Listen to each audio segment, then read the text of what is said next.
آج کی یہ جو بریفنگ تھی اس میں پرائم منسٹر نے خود دعوت دی اپوزیشن کو. مقصد اس کا کیا رہا؟ پاکستان کی ابھی تک کی پالیسی سامنے رکھنا یا آئندہ جو صورتحال بدل رہی ہے اس میں پاکستان اس حوالے سے ایک مختلف پوزیشن اپنا سکتا ہے. ایک مطالبہ یا ایک تنقید اس حوالے سے بھی رکھی گئی کہ پاکستان بورڈ آف پیس میں شامل ہے لیکن اس بورڈ آف پیس نے کسی قسم کا امن قائم نہیں کیا بلکہ ایک نئی جنگ چھیڑ دی ہے. کیا اس حوالے سے بھی نظر ثانی اس فیصلے پر کی جا سکتی ہے؟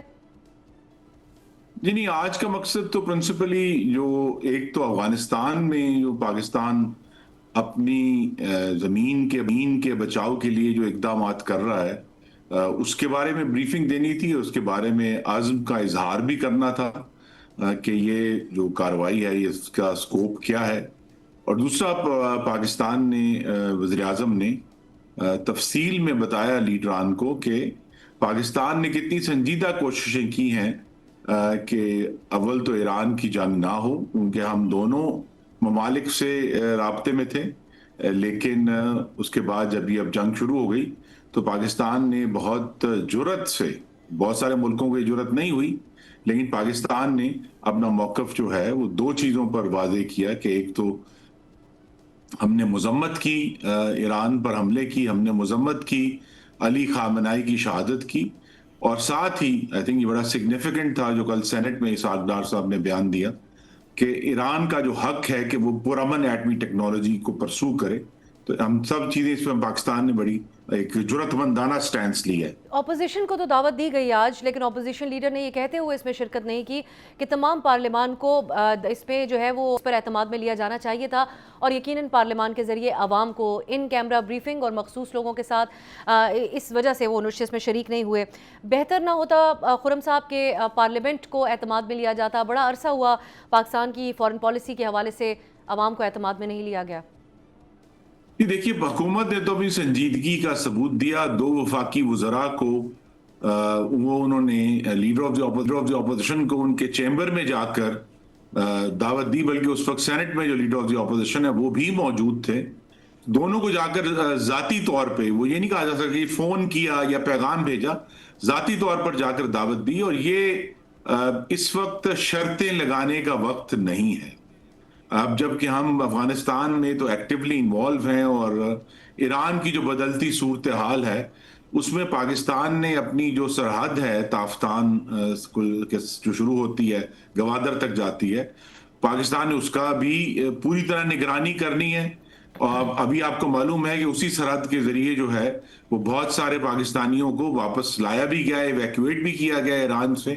تو لہذا پاکستان کی حکومت جو ہے ایک بدلتی صورتحال میں ابھی حتمی بریفنگ پارلیمان کو نہیں دی جا سکتی. تو اس لیے یہ سوچا گیا کہ لیڈران کو بلا کر جو ہے ایک ابتدائی بریفنگ دے دی جائے، پھر جب کچھ دنوں بعد کوئی صورتحال میں کوئی استحکام آتا ہے تو پھر پارلیمان کو ایک لارجر بریفنگ دے دی جائے. پی ٹی آئی کی شرط، کیونکہ ابھی آپ نے کہا کہ مشروط نہیں، ان کی شرط تو ایک ہی ہے کہ عمران خان سے ملاقات کروائی جائے. اس سے یہ بھی سمجھ آتا ہے کہ پی ٹی آئی ایک وضاحت چاہتی ہے کہ ان کے لیڈر کیا سوچ رہے ہیں بطور اپوزیشن کی ایک جماعت، ان کی کیا پالیسی ہونی چاہیے. یہ خرم صاحب کریٹیکل ٹائمز ہیں اور بڑی مشکل فیصلہ سازی ہے پاکستان کے لیے، اور اس میں ہم آہنگی ہونا، قوم کو اعتماد میں لینا بھی بہت ضروری ہے. کیا بہتر نہیں ہوگا کہ حکومت کوششیں کرے اور عمران خان صاحب کی ملاقات کروائی جائے ان کی جماعت سے، تاکہ پی ٹی آئی میں ایک کلیئرٹی ہو کہ انہوں نے آگے کیسے چلنا ہے؟ جی، کہنے کی حد تک یہ ٹھیک ہے لیکن میں بڑے ادب سے کہوں گا کہ پاکستان کی قومی سلامتی سیاسی سودے بازی کا مضمون نہیں ہے. It is not a subject for national security. یہ جو ہے کہ ملاقات کروا دیں بہت اچھی بات ہے، اپوزیشن ہے، احتجاج کریں اپنا نقطہ نظر، لیکن یہ وقت نہیں تھا اس قسم کی سودے بازی کا جو کہ انہوں نے کھڑا کیا. اور اس سے کیا ظاہر ہوا؟ اس سے یہ ظاہر ہوا کہ ان کے جو ذاتی یا محدود سیاسی عزائم ہیں ان کی نظر میں وہ ترجیح رکھتے ہیں پاکستان کی قومی سلامتی کے اوپر. تو میں ذاتی طور پر سمجھتا ہوں کہ یہ بالکل وقت نہیں تھا اس قسم کے اعتراضات کو کھڑا کرنے کا. یہ وقت تھا کہ بھئی دیکھیے، ان سے حکومت، اگرچہ حکومت کی خواہش ہے کہ وہ حکومت کو پوری سپورٹ کریں، لیکن اس میٹنگ میں تو حمایت کی شرط نہیں تھی، کوئی شرط نہیں تھی. صرف یہ شرط تھی کہ آپ تشریف لائیے، آپ عوام کے نمائندے ہیں، آپ کو ہم بتانا چاہتے ہیں کہ ہمارا پوائنٹ آف ویو کیا ہے. تو اسی لیے نہ صرف انہوں نے جو ہے پاکستان کی قومی سلامتی کو اپنے سودے بازی کا ایک سبجیکٹ بنایا، بلکہ جو عوام نے جس مقصد کے لیے انہیں بھیجا ہے کہ پاکستان کے معاملات پر وہ اپنی جو ہے نظر رکھیں اور اس پہ غور کریں، انہوں نے ایک بہت بڑا موقع جو ہے گنوایا ہے اور عوام کی نمائندگی کا حق ادا نہیں کیا۔ خرم صاحب، یہ جو اسرائیل اور امریکہ کی طرف سے جنگ مسلط کی گئی جب مذاکرات جاری تھے اور ایک مثبت طرف جا رہے تھے، اس کے اوپر طرح طرح کے خدشات موجود ہیں۔ خود پاکستان میں وزیر دفاع خواجہ آصف صاحب نے جن خدشات کا اظہار کیا، وہ یہ کہتے ہیں کہ اس جنگ کا مقصد ہی ان کو یہ نظر آتا ہے کہ اسرائیل اپنی پیش قدمی کرتے ہوئے پاکستان کی سرحد تک آ جائے اور پھر اس کے بعد بھارت کے ساتھ مل کر پاکستان کے لیے چیلنجز کھڑے کرے۔ آپ بھی ان خدشات سے اتفاق کرتے ہیں؟ دیکھیں، یہ خدشہ آج کا نہیں ہے، اس خدشے کو اب 45 سال ہو گئے، اور 1981 میں اسرائیل نے سب سے پہلے عراق کا جو ایٹمی ری ایکٹر تھا اس کو تباہ کیا تھا۔ اس کے فوراً بعد، کیونکہ ان دنوں بھی پاکستان کا جو ایٹمی ڈیٹرنٹ ہے وہ خبروں میں تھا اسلامک بومب کے نام سے، تو اسرائیل نے ہندوستان کی مدد سے، تب بھی، آج کی بات نہیں کر رہا، آدھی صدی تقریباً ہونے کو آئی ہے، ایک کوشش کی تھی، پلاننگ کی تھی کہ وہ پاکستان کا جو کوئٹہ کا ایٹمی ری ایکٹر ہے اس کو تباہ کریں، لیکن پاکستان نے اس وقت بھی اپنی نگرانی کے ذریعے اور اپنی درست سفارتی سگنلنگ کے ذریعے اسرائیل کا ہاتھ روک دیا۔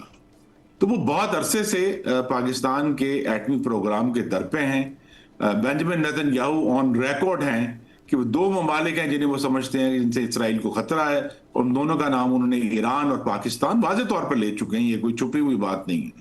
تو لہٰذا ہم اس سے پوری طرح آگاہ ہیں، صرف یہ ہے کہ اب حالات اس نہج پر آئے ہیں کہ یہ جنگ امریکہ کی مکمل مدد کے بغیر ممکن نہیں تھی، اور دلچسپ بات یہ ہے کہ اب یہ جنگ جو ہے یہ امریکہ اور ایران کے درمیان تصور کی جا رہی ہے، اسرائیل میں سے پیچھے ہٹ گیا ہے، لیکن ہم اس کی صورتحال کی نگرانی کریں۔ اس طرح میں نے کہا، پاکستان کی جو ایران کے ساتھ سرحد ہے وہ اس وقت بہت بڑی، جسے کہتے ہیں حکومت کی پری آکیوپیشن ہے، کہ ہم اس کو پوری طرح واچ کر رہے ہیں، لیکن اسرائیل کے جو عزائم ہیں اس میں ہم سب کے لیے لمحہ فکریہ ہے، لیکن پاکستان اسلامی دنیا کا واحد اس وقت جو جوہری طاقت ہے اس کے اوپر نظر بھی زیادہ ہے، لیکن الحمدللہ اس کے ساتھ ہی جتنی اسرائیل کی نظر زیادہ ہے اتنی ہماری نگرانی بھی زیادہ ہے۔ بہت شکریہ آپ کے وقت کے لیے، لیکن پھر بھی دیکھنا ہوگا کہ ان کریٹیکل ٹائمز پہ کیا حکومت آئندہ پارلیمان کو اور پارلیمان کے ذریعے عوام کو اعتماد میں لیتی ہے،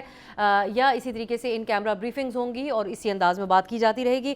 پی ٹی آئی اس اہم بریفنگ کے اندر شریک نہیں ہوئی، اور خود پی ٹی آئی میں اختلاف رائے بھی ہے، جیسا کہ ہم نے ذکر کیا۔ سینیٹر علی ظفر سمجھتے ہیں کہ شریک بھی ہونا چاہیے تھا اور اپنا موقف بھی رکھنا چاہیے تھا۔